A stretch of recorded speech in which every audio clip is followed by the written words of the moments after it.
মানে আমি কি বলবো বলেন, এই মুহূর্তে এখনো বাংলাদেশের রাজনীতিতে রাইট নাও আমরা যেই অবস্থানটা দেখছি, প্রস্তুতিগত, লজিস্টিক্স, রাজনৈতিক নেতৃত্ব, ভোটারদেরকে কানেক্টিভিটি করা, তো সবকিছু মিলিয়ে সবচেয়ে বেশি অগ্রগামী দলটির নাম হচ্ছে জামাত ইসলাম। যদিও নির্বাচন নিয়ে তারা অনেক ধরনের কথা বলছেন, কিন্তু সারা বাংলাদেশে সবার আগে 300 আসনে কিন্তু তারাই প্রার্থী দিয়েছেন। অপরদিকে বিএনপির এখনো এগুলোতে খবরই নাই। আপনি দেখেন জাতীয় নির্বাচনের খবর নাই, কিন্তু জামাতের প্রস্তুতিটা দেখেন যে তারা কোন লেভেলে চিন্তা করে। আমার কাছে মনে হয় একটা মার্কিন সাম্রাজ্য সিস্টেম স্টাইলে তারা চলে, ডিপ স্টেট সিস্টেমে। ডিপ স্টেট কেন বললাম, যে শুনছি আর কি, আমেরিকা যদি কোনো দেশে আজকের দিনে টাচ করে তাহলে বুঝতে হবে মিনিমাম 5 বছর আগে থেকে এটার পিছনে তারা অঙ্ক করছে, সুযোগ খুঁজছে, কারে ওই দেশ থেকে রিক্রুট করবে, ডিপ স্টেট কিভাবে কাজ করবে, সবকিছু মিলাইয়া আপনার কাছে হুট করে এসে পুট করে কাজ করে না। জামাত অনেকটা এই গতিতে আগাচ্ছে। কেন বললাম, এবার আসেন উপজেলা নির্বাচনের কোনো খবর আছে? উপজেলা নির্বাচনের ভাই, জাতীয় নির্বাচনই তো হচ্ছে না, উপজেলা নির্বাচন কবে হবে?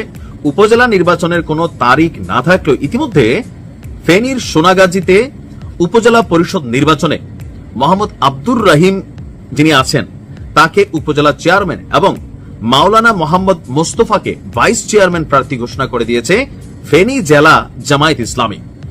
আগামী উপজেলা পরিষদ নির্বাচনের কোন তারিখ বা তফসিল ঘোষণা না হলেও আগে ভাগে জামাত তাদের এই প্রার্থীর নাম সামনে নিয়ে আসলো। ঘোষণা অনুযায়ী সোনাগাজী উপজেলার চেয়ারম্যান পদে ফেনী জেলা জামায়াতের সেক্রেটারি এবং ইসলামী ছাত্র শিবিরের সাবেক ফেনী জেলা সভাপতি মোহাম্মদ আব্দুর রহিমকে উপজেলা চেয়ারম্যান প্রার্থী এবং সোনাগাজী উপজেলা জামাতের আমির মাওলানা মোহাম্মদ মুস্তফাকে ভাইস চেয়ারম্যান প্রার্থী করা হয়। গতকালকে জেলা শহরে দলটির এক সমাবেশ থেকে এই ঘোষণা আসে। কেন্দ্রীয় সহকারী সেক্রেটারি মাওলানা এটিএম মাসুম সাহেব তিনি এই বক্তব্য দিয়েছেন। এখন কেন আসলে এত আগে থেকে প্রস্তুতি? কারণ জাতীয় সংসদ নির্বাচনের পরপরই তৈরি হয়ে যাবে কোরামি। এখন জাতীয় সংসদ নির্বাচনে বিএনপি পাশ করবে নাকি জামাত পাশ করে ক্ষমতায় যাবে, এটা কিন্তু এখনো পয়েন্ট অফ কনফ্লিক্টে আছে। বাট তারপরেও দেখেন যেন একটা টিম ওয়াইজ কাজ করতে পারে, একটা চেইন অফ কমান্ড, যে এই চেয়ারম্যান হবে আগামী দিনে, তুমি উপজেলা চেয়ারম্যান পদে দাঁড়াইবা, তুমি এইটা করবা। So right now you are a team. যেমন ফেনীতে যিনি জামাতের এমপি প্রার্থী আছেন, এখন সেখানে একটা অলিখিত উপজেলা চেয়ারম্যান প্রার্থী আসছে জামাতের, তারপর হচ্ছে ভাইস প্রেসিডেন্ট আসছে, ভাইস চেয়ারম্যান আসছে, এবং কি লোকাল চেয়ারম্যানের নামও আসছে। সো রাইট নাও তারা একটা টিম ওয়ার্ক করবে।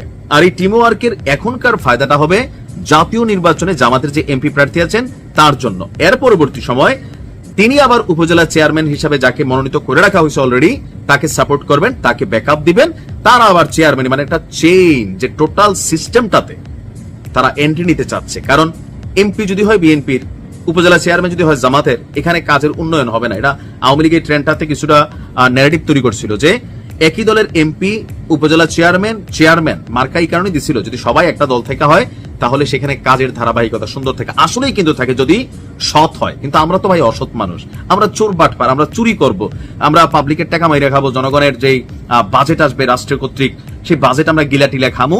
তো সেই কারণে হচ্ছে কি যে এই পজিটিভ জিনিসটাও কিন্তু নেগেটিভ হয়েছে। মানে এখন জামাতের যে মহা পরিকল্পনা আপনি দেখছেন, জামাত নিয়া আপনি কই আছেন এখন পর্যন্ত? বিএনপি তো এখন পর্যন্ত তাদের এমপিদেরকে চিহ্নিত করতে পারে নাই, কারণ এক আসনে যেহেতু বড় দল, একটা হিউজ পরিমাণ ওয়ার্কার আছে তাদের, এবং কি ক্যান্ডিডেটও আছে। সো এই সিচুয়েশনকে হ্যান্ডেল করতে কি পরিমাণ কাঠখড় পোহাইতে হবে। এরপরে আছে ধরেন পোল্টি মারা, যে দল থেকে আমি এত বছর শ্রম দিলাম, আরে হ্যাঁ ধরেন 15 বছর জেল খাটলাম, মামলা খাইলাম, জাতির জন্য কাজ করলাম, দলের জন্য এত কিছু করলাম, আমি তো যোগ্য। তো এই সেন্সে যখন সবাই যাবে, এক এলাকাতে তো একজনই নমিনেশন পাবে, তো সবাইকে তো দেওয়া সম্ভব না। বাকিরা গোসা কাজ করবে, বিদ্রোহ করবে, কেউ স্বতন্ত্র হবে, কেউ তলে তলে ভোট কাটবে, কেউ জামাতরে দিয়ে দাও। জামাত 10 লাইন আগে দৌড়াচ্ছে, বোঝা যাচ্ছে যে রাজনৈতিক ভাবে এটা একটা, আমি আশ্চর্য হলাম যে কোথায় থেকে কোথায় চিন্তা করতেছে। That's politics. আপনাকে গোছালু কাজ করতে হবে। দেখা যাক জামাতের এই পরিকল্পনা কতটুকু কাজে দেয়। একটা পদ যদি আপনি সঠিকভাবে ব্যবহার করেন তাহলে এখান থেকে আপনি কোনো কিছু ওইরকম গেইন করতে পারবেন না। যেমন ধরেন একজন এমপি অথবা একজন পার্লামেন্টের মন্ত্রী, তাদের বেতন কত দেয় রাষ্ট্র? 70 থেকে 1 লক্ষ, 1.5 লক্ষ, 2 লক্ষ, এর বেশি কিন্তু তারা টাকা টোকা পায় না। এর পাশাপাশি কিছু ফেসিলিটিস পায়। কিন্তু একজন মন্ত্রী বা এমপি 5 বছর ক্ষমতায় থাকার পরে তাদের সম্পদ কি পরিমাণ বৃদ্ধি পায়? কেমনি বৃদ্ধি পায়? চুরি চোট্টামি করলে। চুরি চোট্টামি না করলে আপনি মানে লাইফ লিড করা রাজনৈতিক কর্মকাণ্ড চালাইতে পারবেন না, কর্মিয়ে রাখতে পারবেন না ভাই, এটা হচ্ছে বাস্তবতা। তো এই মুহূর্তে সবচেয়ে আলোচিত যে নির্বাচন গেল ডাকসু, তো ডাকসুতে ভিপি, জিএস বা যারা জিতে তাদের আসলে ফায়দাটা কি হয়, মানে এখানে অর্থনৈতিক ফায়দা লুটার কোনো সুযোগ আছে কিনা, অথবা এখানে কি মাসে মাসে লাখ লাখ টাকা পাওয়া যায়, অথবা ধরেন আপনি অনৈতিকভাবে করতে চাইলে সুযোগ আছে, যেমন বিশ্ববিদ্যালয়ের প্রত্যেকটা কাজে আপনি বাগড়া দিতে পারেন, উন্নয়নের টাকা আপনি হাত দিতে পারেন, শিক্ষকদের অনেক কিছুতে আপনি হাত দিতে পারেন, সিস্টেম ইন্টারনালি করা যায়। কিন্তু আসলে বৈধ সুবিধাগুলো কি কি আছে আমাদের আজকের ভিডিওতে এটাই হচ্ছে আলোচ্য। তো এই মুহূর্তে ঢাকা বিশ্ববিদ্যালয়ের যিনি ভিপি সাদিক কায়েম এবং যিনি জিএস হিসাবে আছেন ফরহাদ, বিশ্ববিদ্যালয়ের প্রশাসনিক এবং নীতি নির্ধারণী কাঠামোয় সরাসরি সম্পৃক্ততার কারণে ডাকসুর ভিপি এবং জিএস এই পদ দুটি কিন্তু সম্মান, দায়িত্ব এবং প্রভাবের দিক দিয়ে খুবই গুরুত্বপূর্ণ। খুবই রং চিন্তা ভাবনা করলে কোটি কোটি টাকা কামানো যাবে। জানা গেছে নির্বাচিত ভিপি এবং জিএস কোনো মাসিক বেতন বা সম্মানই পান না, মানে সাদিক কায়েম এবং জিএস ফরহাদের জন্য মাসে মাসে কোনো বেতন আসলে এই প্রশাসন থেকে দেওয়া হবে না, ঢাবি থেকে। তবে তারা বিশ্ববিদ্যালয়ের সর্বোচ্চ নীতি নির্ধারণী সংস্থা সিনেটের সদস্য হন। টাকার ইস্যু আছে, তবে সেটা অন্যভাবে। সেখানে ঢাবির হাজারো শিক্ষার্থীর প্রতিনিধি হিসাবে তারা বক্তব্য রাখতে পারেন, শিক্ষার্থীদের দাবি দাওয়াগুলো তুলে ধরতে পারেন এবং শিক্ষার্থীদের স্বার্থ বিরোধী সিদ্ধান্তের বিরোধিতা করারও তারা সুযোগ পান। এছাড়াও বিশ্ববিদ্যালয়ের উন্নয়ন পরিকল্পনা, গুরুত্বপূর্ণ সিদ্ধান্তগুলো গ্রহণের যে প্রক্রিয়া, সেখানেও তাদের সম্পৃক্ততা থাকে। তার মানে বুঝতে পারছেন যে ধান্দা করলে কতগুলো রাস্তা এখানে আছে। এছাড়া নবনির্বাচিত ভিপি এবং জিএস এর জন্য ডাকসুতে রুম বরাদ্দ থাকে। বিশ্ববিদ্যালয়ের সমাবর্তন সহ বড় বড় কর্মসূচি কিংবা জরুরি পরিস্থিতির বৈঠকেও তারা প্রতিনিধিত্ব করেন। আর অর্থনৈতিক দিক থেকে অন্য বড় সুবিধা না পেলেও ভিপি এবং জিএস তারা সিনেটের বৈঠকে অংশ নিলে একটা নির্দিষ্ট সম্মানই পান।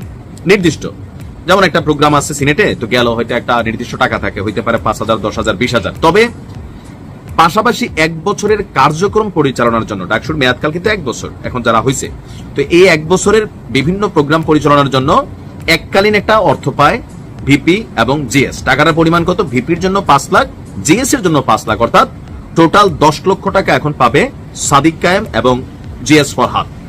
এই অর্থ মূলত চা নাস্তা, সাংগঠনিক কাজ এবং প্রয়োজনে শিক্ষার্থীদের সহায়তায় ব্যবহার করা হয়। যেমন দুজনের দুটো রুম আছে, এখানে অনেকে যাবে, একটু চাটা খাবে, শিক্ষকরা যাইতে পারে, বা বিভিন্ন ছাত্রদের সংগঠন আছে, আবার যেহেতু তারা ভিপি হয়েছে, জিএস হয়েছে, বিভিন্ন প্রোগ্রামে তাদেরকে দাওয়াত দিতে পারে।